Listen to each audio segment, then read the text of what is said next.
Video में पढ़ा था सेल ऑर्गेनेल्स के बारे में, जिसमें हमने सबसे पहला ऑर्गेनेल्स देखा था एंडोप्लाज्मिक रेटिकुलम।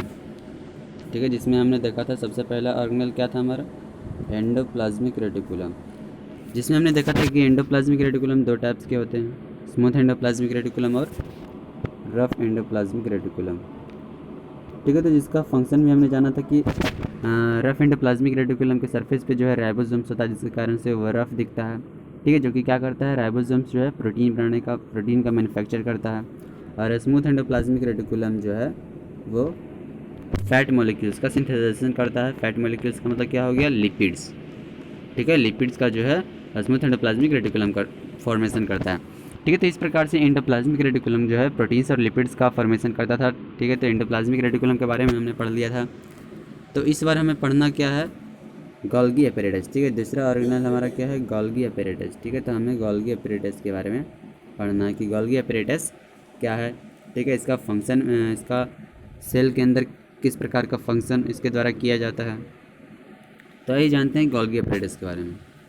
तो जैसा कि यहाँ पर दिया हुआ है कि गोल्गी एपेरेटस जो है सबसे पहले कैमिलो गोल्गी ने डिस्क्राइब किया था इसके बारे में।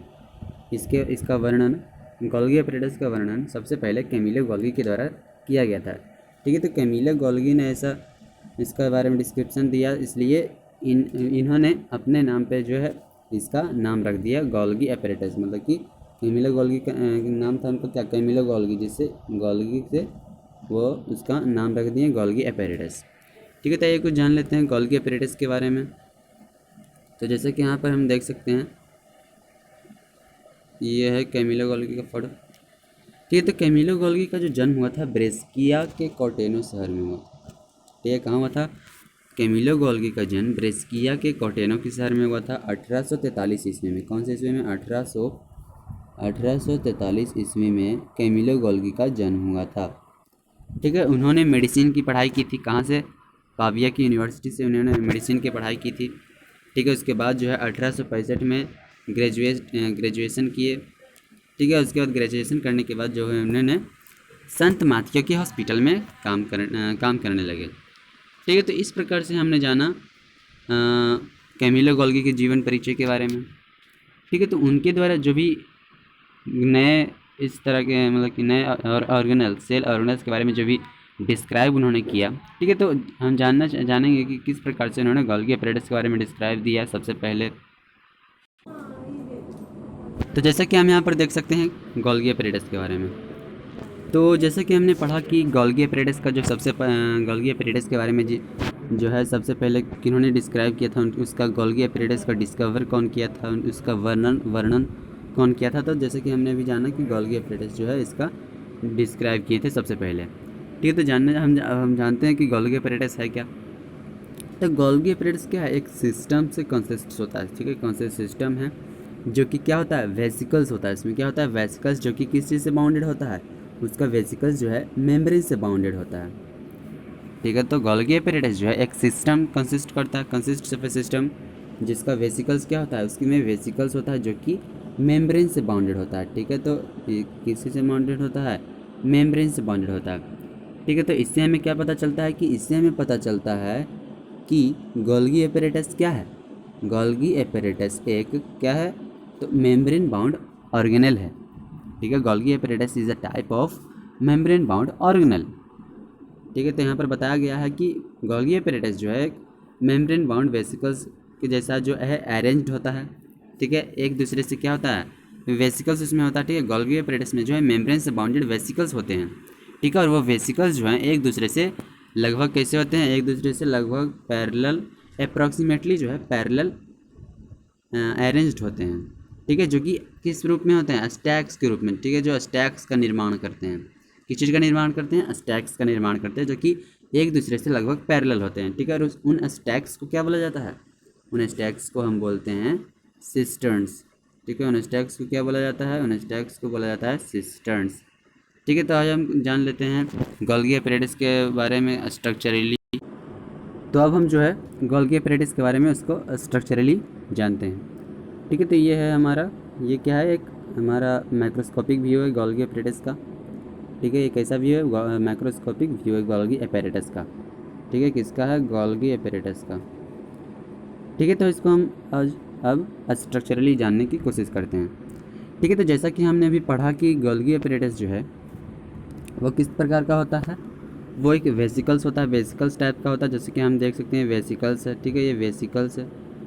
ठीक है, जैसे कि हमने देखा कि वो जो है एक प्रकार का वेसिकल्स टाइप में होता है। ठीक है, तो वेसिकल्स जो होता है और जो कि किस तरह से होता है, जो कि मेम्ब्रेन से बॉन्डेड होता है, जैसे कि हम यहाँ पर देख सकते हैं ये मेम्ब्रेन से बॉन्डेड होता है। ठीक है, इसका वेसिकल्स जो होता है वो मेम्ब्रेन से बॉन्डेड होता है। और वो जो है, और ये सभी जो मेम्ब्रेन्स मतलब कि ये जो वेसिकल्स हैं, ठीक है, ये जो वेसिकल्स, वेसिकल्स मतलब क्या होता है, वेसिकल्स, वेसिकल्स का मतलब हो गया क्या, थैली। ठीक है, वेसिकल्स का मतलब होता है क्या, थैली होता है। ठीक है, तो जैसा कि हम ये सब वेसिकल्स देख रहे हैं, ठीक है, ये सब वेसिकल्स जो हम देख रहे हैं, तो ये सब वेसिकल्स क्या है, मेम्ब्रेन से बाउंडेड है, जो कि एक दूसरे से क्या है, लगभग पैरेलल है। ठीक है, ठीक है, अप्रॉक्सीमेटली क्या है, अप्रॉक्सीमेटली पैरेलल है, एक दूसरे से अप्रॉक्सीमेटली पैरेलल है। ठीक है, तो और इन मेम्ब्रेन्स जैसे कि हम यहाँ पर ये देखिए, ये मेम्ब्रेन्स हो गया, ये मेम्ब्रेन्स हो गया, गोल्गी एपरेटस का ये तो आउटर मेम्ब्रेन हो गया, ये सब आउटर मेम्ब्रेन हो गया। ठीक है, तो गोल्गी एपरेटस में वेसिकल्स होते हैं, मतलब कि थैली होते हैं जो कि मेम्ब्रेन से बॉन्डेड होते हैं। ठीक है, जो कि मेम्ब्रेन से बॉन्डेड होते हैं, और जो कि किस तरह से होते हैं, जो कि स्टैक्स, एक तरह के स्टैक्स के रूप में होते हैं, जिसे सिस्टर्न्स बोला जाता है। ठीक है, क्या बोला जाता है, सिस्टर्न्स बोला जाता है। ठीक है, तो इन मेम्ब्रेन्स, ठीक है, इन मेम्ब्रेन्स का जो है, इन मेम्ब्रेन्स का कभी कभी जो है कनेक्शंस रहता है। किससे कनेक्शन रहता है, एंडोप्लाज्मिक रेटिकुलम के मेम्ब्रेन से जो है इन मेम्ब्रेन्स का कभी कभी कनेक्शन रहता है। ठीक है, तो आइए जान लेते हैं इसका किस प्रकार से जो है कनेक्शन रहता है। तो जैसा कि हम यहाँ पर देख सकते हैं कि हमने अभी पढ़ा कि इसका गोल्गी एपरेटस का जो मेम्ब्रेन होता है, कुछ में उसका मेम्ब्रेन का जो है उस गोल्गी एपरेटस के मेम्ब्रेन का जो है कनेक्शन रहता है, किससे, एंडोप्लाज्मिक रेटिकुलम के मेम्ब्रेन से जो है कनेक्शन रहता है। ठीक है, एंडोप्लाज्मिक रेटिकुलम के मेम्ब्रेन से क्या रहता है, कनेक्शन रहता है। ठीक है, तो जैसा कि हम देख सकते हैं ये एक माइक्रोस्कोपिक व्यू है। ठीक है, जिसमें कि हम यहाँ पर देख सकते हैं ये क्या है, ये एक एंडोप्लाज्मिक रेटिकुलम है। ठीक है, ये क्या है, एंडोप्लाज्मिक रेटिकुलम। जैसे कि हम देख सकते हैं कि इसके सरफेस पे क्या है, छोटे छोटे पार्टिकल्स। ठीक है, ये छोटे छोटे पार्टिकल्स क्या हैं, ये छोटे छोटे पार्टिकल्स राइबोसोम्स के हैं। ठीक है, जिससे हमें पता चल रहा है कि ये कैसा एंडोप्लाज्मिक रेटिकुलम है। तो ये एक रफ एंडोप्लाज्मिक रेटिकुलम है जिसके सरफेस पे राइबोसोम्स है, जो कि प्रोटीन्स का सिंथेसाइजेशन करता है।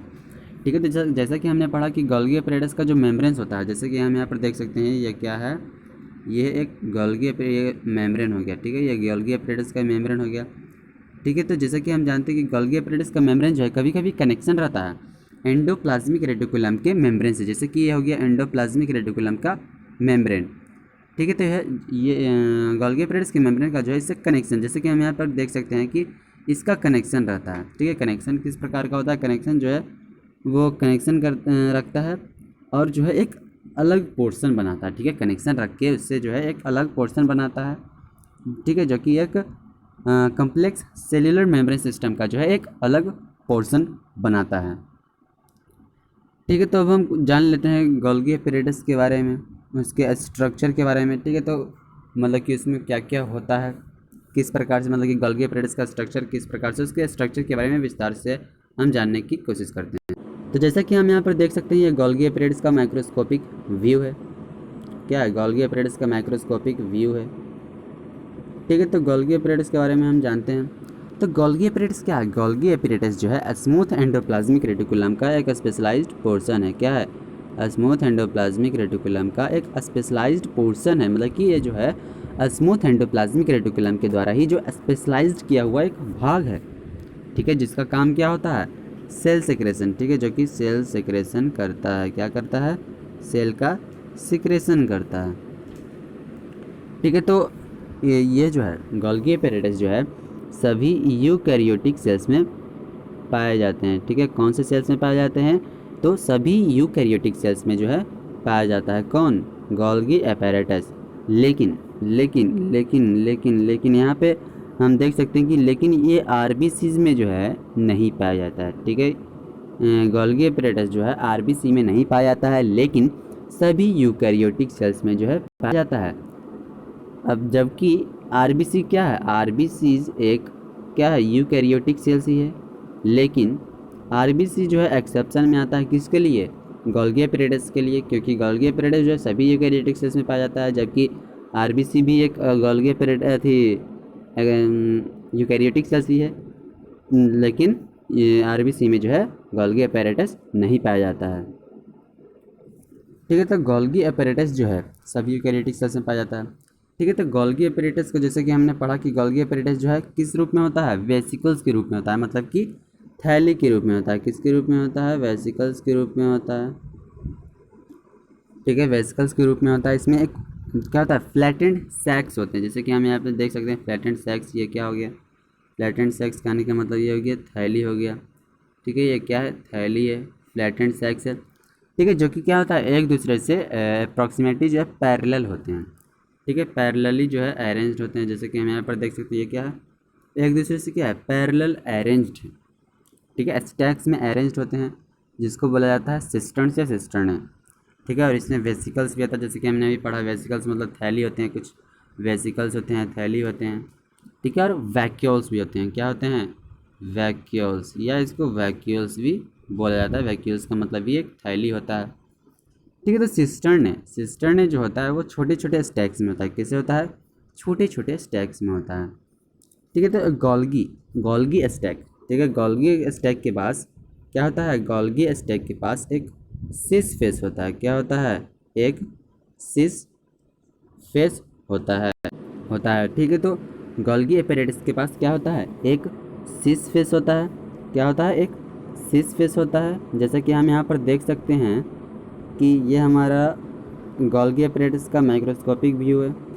ठीक है, तो इसमें हम देख सकते हैं कि गोल्गी एपेरेटस का जो है ये क्या है, ये वाला व्यू जो हम देख सकते हैं, ये वाला व्यू जो है कैसा व्यू है, ये वाला व्यू है जो है सिस फेस है। ठीक है, ये कॉन्वेक्स सिस फेस है। कैसा फेस है, कॉन्वेक्स सिस फेस। जैसा कि हम इसका देख सकते हैं, इसको हम इस प्रकार से देख सकते हैं कि इसका जो फेस जैसे कि देख सकते हैं ये कॉन्वेक्स है। ठीक है, ऐसा फेस बना रहा है। ठीक है, इस तरह का स्ट्रक्चर दिखा रहा है। ठीक है, और ये कैसा फेस है, ये जो है एक सिस फेस है, कॉन्वेक्स सिस फेस है। ठीक है, जैसा कि हमने पढ़ा कि गोल्गी एपेरेटस के पास एक कॉन्वेक्स सिस फेस होता है और एक कॉन्केव ट्रांस फेस होता है। ठीक है, तो जैसे कि इस साइड को हम देख सकते हैं। ठीक है, इस पार्ट को हम देख सकते हैं, गोल्गी एपेरेटस की इस पार्ट को हम देख सकते हैं कि इस तरह से जो है गोल्गी का स्ट्रक्चर होता है। ठीक है, तो ये हो गया कॉन्वेक्स साइड, कॉन्वेक्स फेस हो गया सिस फेस।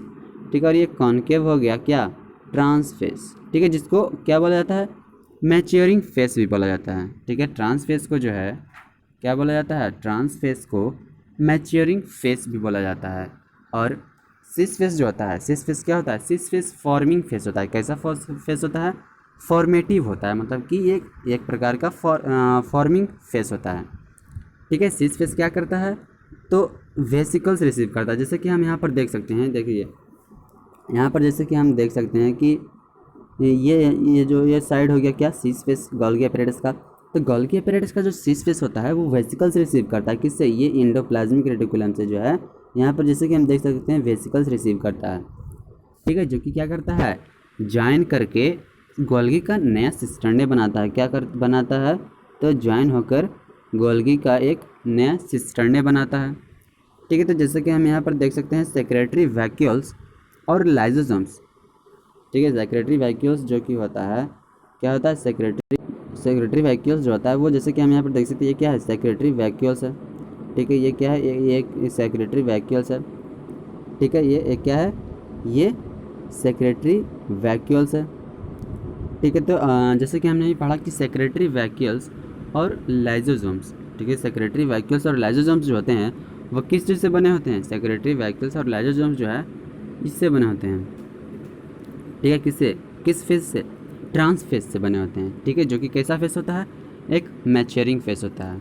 ठीक है, गोल्गी कम्प्लेक्स से, ट्रांस फेस से जो है सेक्रेटरी वैक्यूल्स और लाइजोसोम्स का जो है फॉर्मेशन होता है। ठीक है, तो प्लांट सेल्स में जो है गोल्गी एपेरेटस प्रत्येक फ्रीली डिस्ट्रीब्यूटेड सब यूनिट्स में पाए जाते हैं। गोल्गी एपेरेटस किस में, प्लांट सेल्स में, जिसको क्या बोला जाता है, जिसको बोला जाता है डिक्टायोजोम्स। ठीक है, क्या बोलता है, डिक्टायोजोम्स बोला जाता है। ठीक है, प्लांट सेल्स में जो गोल्गी अपैरेटस पाए जाते हैं, ठीक है, प्लांट सेल्स में जो गोल्गी अपैरेटस पाए जाते हैं वो अलग अलग प्रकार के, मतलब कि प्रत्येक फ्रीली डिस्ट्रीब्यूटेड यूनिट्स के रूप में होते हैं, जिसको बोला जाता है क्या, डिक्टायोजोम्स बोला जाता है। ठीक है, तो इस प्रकार से हमने पढ़ा गोल्गी अपैरेटस को स्ट्रक्चरली। ठीक है, इसका स्ट्रक्चर किस प्रकार का है। तब हम जानना चाहें कि गोल्गी अपैरेटस का फंक्शन क्या क्या होता है। तो हम जानते हैं कि गोल्गी अपैरेटस का फंक्शंस क्या है। तो जैसा कि हम जानते हैं कि एंडोप्लाज्मिक रेटिकुलम के द्वारा जो है प्रोटीन्स और लिपिड्स का सिंथेसाइजेशन किया जाता है। प्रोटीन्स और लिपिड्स का किसके द्वारा, राइबोसोम्स और स्मूथ एंडोप्लाज्मिक रेटिकुलम, राइबोसोम जो कि रफ एंडोप्लाज्मिक रेटिकुलम पे होता है। ठीक है, तो एंडोप्लाज्मिक रेटिकुलम के द्वारा जो मटेरियल्स बनाए जाते हैं, ठीक है, जो भी मटेरियल का सिंथेसाइजेशन होता है एंडोप्लाज्मिक रेटिकुलम के अंदर, ठीक है, जो भी इसके अंदर, ठीक है, इसके अंदर जो भी मटेरियल्स का सिंथेसाइजेशन होता है वो क्या होता है, गोल्गी अपैरेटस में जो है उसको पैकेजिंग किया जाता है। क्या किया जाता है, पैकेजिंग किया जाता है, उसका मॉडिफिकेशन किया जाता है। ठीक है, क्या किया जाता है, इन सभी मटेरियल्स जो भी इस एंडोप्लाज्मिक रेटिकुलम में बने हैं, ठीक है, उसका जो है गोल्गी अपैरेटस में सिंथेसाइजेशन किया, मतलब कि सिंथेसाइज्ड मटेरियल को जो है पैकेज किया जाता है। क्या किया जाता है, पैकेज किया जाता है, उसको डिस्पैच किया जाता है, और उसको जो है उसको डिस्पैच किया जाता है दूसरे टारगेट्स में जहाँ जहाँ उसको भेजना है। ठीक है, पैकेज किया जाता है, उसका मॉडिफिकेशन किया जाता है। ठीक है, तो जो भी एंडोप्लाज्मिक रेटिकुलम के द्वारा जो भी मटेरियल्स बनते हैं, जैसे कि हम जानते हैं कि एंडोप्लाज्मिक रेटिकुलम के द्वारा क्या क्या बनाए जाते हैं। तो एंडोप्लाज्मिक रेटिकुलम के द्वारा लिपिड्स और क्या बनते हैं, लिपिड्स और प्रोटीन्स बनते हैं। ठीक है, तो जब इसको गोल्गी अपैरेटस में आने पर जब इसको पैकेज किया जाता है तो लिपिड्स को जो है लिपिड्स को गोल्गी अपैरेटस किस चीज़ में बदल देता है, ग्लाइकोलिपिड्स में बदल देता है। ठीक है, पैकेज करके उसको मॉडिफिकेशन करके क्या करता है, ग्लाइकोलिपिड्स में बदल देता है। ठीक है, और जो भी प्रोटीन्स बनते हैं उसको पैकेज करके जो है ग्लाइकोप्रोटीन में कन्वर्ट कर देता है। ठीक है, किस चीज़ में कन्वर्ट कर देता है, तो ग्लाइकोलिपिड्स में कन्वर्ट कर देता है और ग्लाइकोप्रोटीन्स में, जब उसको पैकेज किया जाता है। ठीक है, तो जब पैकेज हो जाता है, जब उसको ग्लाइकोलिपिड्स और ग्लाइकोप्रोटीन में कन्वर्ट कर देता है, तो उससे जो है सेल्स के डिफरेंट पार्ट्स में अंदर या बाहर जहाँ भी इसका टारगेट्स होता है, जहाँ भी ज़रूरत होता है, उसको गोल्गी अपैरेटस के थ्रू जो है सेल्स के इनसाइड और आउटसाइड जो है ट्रांसपोर्ट कर दिया जाता है। ठीक है, तो इस प्रकार से हमने जाना कि गोल्गी अपैरेटस का जो फंक्शन होता है, क्या फंक्शन होता है, स्टोरेज करने का होता है, मॉडिफिकेशन करने का होता है। ठीक है, स्टोरेज करता है, ये मॉडिफिकेशन कर, जैसे कि हम यहाँ पर देखे थे कि क्या रिसीव करता है, मतलब कि एंडोप्लाज्मिक रेटिकुलम से जो है लिपिड्स और प्रोटीन्स, जैसे कि हम यहाँ पर देख सकते हैं, लेता है। ठीक है, और उसको जो है वेरियस टारगेट्स में, ठीक है, वेरियस टारगेट्स में जो है उसको क्या करता है, ट्रांसपोर्ट करता है। ठीक है, जैसे कि हम यहाँ पर देख सकते हैं, ये एंड पॉइंट है सेल का, ये एक प्लाज्मा मेम्ब्रेन है। ठीक है, तो जैसे कि हमने जाना कि ये जो है ट्रांसपोर्टेशन करता है वेरियस टारगेट्स में। ठीक है, तो जैसा कि हम यहाँ पर देख रहे हैं ट्रांसपोर्टेशन हो रहा है। ठीक है, मटेरियल्स का जो भी ग्लाइकोप्रोटीन और ग्लाइकोलिपिड में चेंज हुआ था और जो भी मटेरियल्स उसमें पैकेज हुए थे, उसको मॉडिफिकेशन हुआ था, उसको जो है ट्रांसपोर्ट किया जा रहा है। ठीक है, इस प्रकार से जो है ट्रांसपोर्ट किया जा रहा है गोल्गी अपैरेटस के थ्रू। ठीक है, तो इस प्रकार से हमने जाना कि इसका फंक्शन होता है स्टोरेज करना, मॉडिफिकेशन करना, प्रोडक्ट्स का पैकेज करना, किसमें, वेसिकल्स में, इसलिए इसमें वेसिकल्स वैक्यूल्स पाए जाते हैं। ठीक है, कुछ केसेस में जो है कॉम्प्लेक्स शुगर्स का भी जो है फॉर्मेशन होता है, किससे, गोल्गी में जो सिंपल शुगर्स पाए जाते हैं उससे जो है कुछ केसेस में सिंपल शुगर्स का से कॉम्प्लेक्स शुगर्स का भी फॉर्मेशन किया जाता है। ठीक, गोल्गी अपैरेटस जो है लाइसोसोम्स के फॉर्मेशन में भी उसका इन्वॉल्वेशन होता है, मतलब कि इन्वॉल्व होता है। लाइसोसोम्स को बनाने में जो है गोल्गी अपैरेटस भी इन्वॉल्व होता है, पार्टिसिपेटेड होता है। ठीक है, तो इस प्रकार से हमने जाना कि गोल्गी अपैरेटस का फंक्शन जो होता है वो किस प्रकार का होता है। वो गोल्गी अपैरेटस जो है सेल वॉल के सिंथेसाइजेशन में काम करता है, प्लाज्मा मेम्ब्रेन के भी, लाइसोसोम्स, पॉलीसैचेरिड्स और ग्लाइकोप्रोटीन्स का भी जो है सिंथेसाइजेशन करता है। ठीक है, और क्या करता है, म्यूकस का सिक्रेशन करता है, एंजाइम्स का सिक्रेशन करता है और हार्मोन्स का, और जो भी सेक्रेटरी प्रोडक्ट्स होते हैं उसका जो है स्टोरेज करता है कौन, गोल्गी अपैरेटस। ठीक है, और क्या करता है, अगला फॉर्मेशन क्या है कि एस्पर्म्स में, ठीक है, एस्पर्म्स में जो भी एक्रोसोम्स पाए जाते हैं, ठीक है, जो एक्रोसोम्स उसमें होते हैं। ठीक है, तो उन एक्रोसोम्स का जो फॉर्मेशन होता है वो किसके द्वारा किया जाता है, गोल्गी अपैरेटस के द्वारा। ठीक है। और जो प्लांट सेल्स में जब सेल डिवीज़न होता है, ठीक है, तो सेल डिवीज़न के दौरान जो है सेल प्लेट का निर्माण करता है कौन? गोल्गी एपेरेडिस। ठीक है, तो इस प्रकार से हमने जाना कि गोल्गी एपेरेडिस का फंक्शंस क्या क्या होते हैं। ठीक है, इस प्रकार से हमने जाना क्या कि गोल्गी एपेरेडिस का क्या क्या फंक्शन होता है। तो अगले वीडियो में हम जानेंगे लाइसोसोम्स के बारे में, जो कि हमारा तीसरा ऑर्गेनल है। ठीक है, जैसे कि हमने पढ़ा कि गोल्गी एपेरेडिस भी जो है अपना योगदान देता है लाइसोसोम्स के फॉर्मेशन में। ठीक है, तो अगले वीडियो में हम जानेंगे लाइसोसोम्स के बारे में, उसका क्या काम होता है सेल में, उसका फंक्शन किस प्रकार का होता है। ठीक है, तो इसको अगले वीडियो में पढ़ेंगे। आज के लिए बस इतना ही।